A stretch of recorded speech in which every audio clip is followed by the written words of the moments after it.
Georgia's Secretary of State's office is still investigating nearly 1,000 cases of double voting in Georgia from the June primaries and the August runoffs. News Channel 6 Atlanta Bureau Chief Archit Seshadri talked with the Secretary of State about what's being done to prevent voter fraud this November.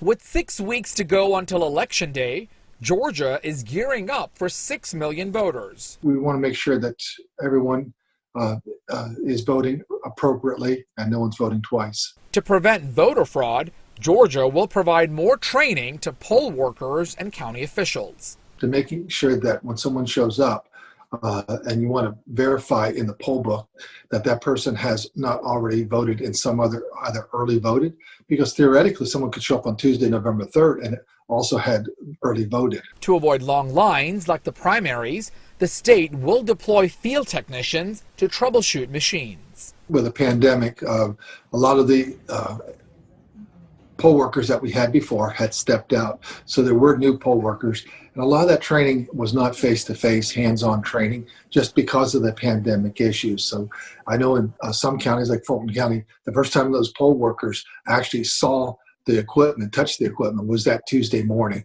And that can't happen again. While face coverings can't be mandated at precincts, the state has shipped gloves, sanitizer, masks, and stylus pens to protect voters and minimize risk.